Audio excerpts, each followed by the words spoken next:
Hello everyone. So welcome to the episode 3 part 1. દર્દીઓનો સૌથી મોટો પ્રશ્ન હોય છે કે શું હોમિયોપેથિક એ ધીમે ધીમે કામ કરે છે?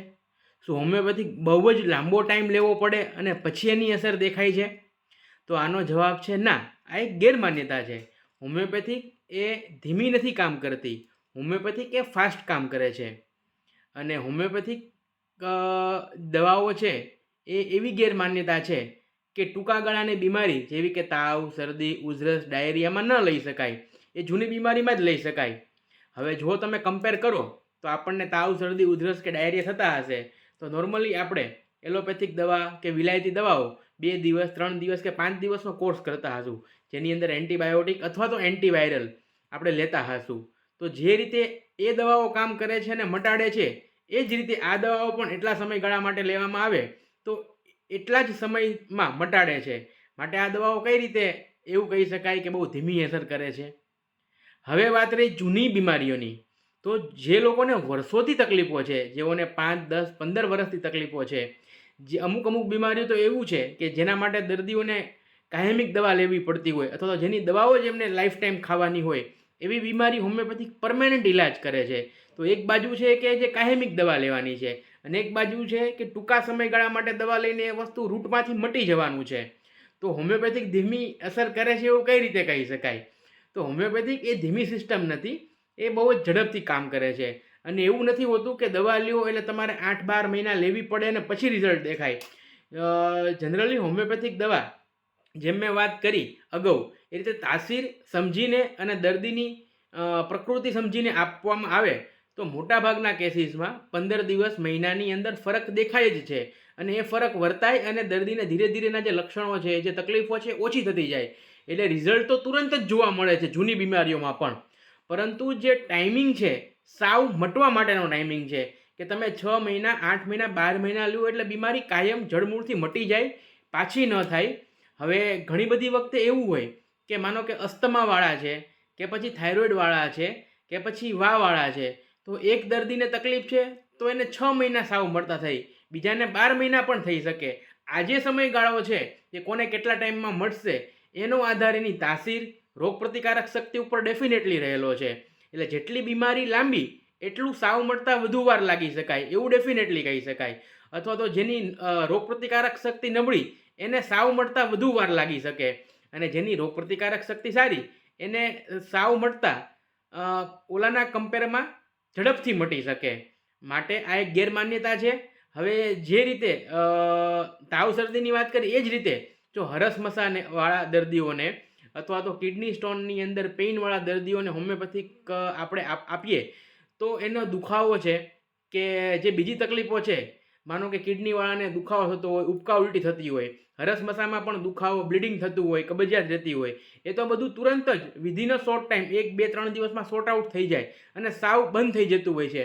પણ જે 2 મહિના, 3 મહિના કોર્સ કરવો પડે એ સાવ કમ્પ્લીટલી મટવા માટેનો કોર્સ હોય છે. માટે આ ધીમી પદ્ધતિ નથી, હોમિયોપેથિક એ ફાસ્ટ સિસ્ટમ છે. હવે નાવ part 2. Today we will discuss the podophyllum. So we all know podophyllum is a very good medicines for the diarrhea, especially diarrhea during the dentition, or podophyllum having the stool greenish, watery, frothy, and also the gushing out diarrhea with violent colic and violent cramps, also involuntary and in the early morning diarrhea. We all know this characteristic of the stool and the diarrhea. Also the diarrhea during the summer time, and when there is a painless diarrhea or cholera like symptoms, cholera morbus. We all has written down this in our exam, during the college time. But ever we know that podophyllum, what is the characteristic of fever in podophyllum? So I am reading podophyllum, especially fever.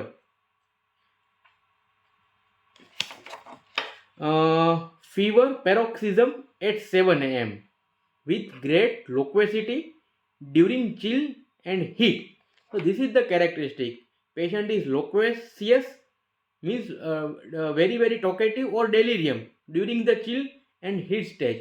So there is a one book called the 70 year of clinical experiment in homeopathy. It is a wonderful book, and it is a must read book for the everyone. And when Dr. S.N. Kopikar, who had desire to become an automobile engineer and turned to be a homeopath, when he was very young age, he visited the village where his uncle D.N. Kopikar was giving homeopathy, and he sees so many miraculous results.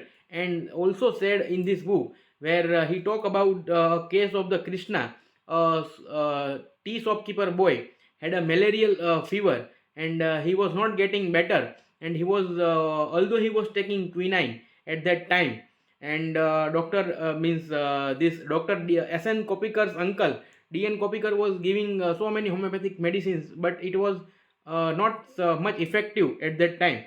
So when he was on the street at about 9 a.m., the uncle was surprised that there was no one in the shop, and lot of loud quarreling or talking was going on.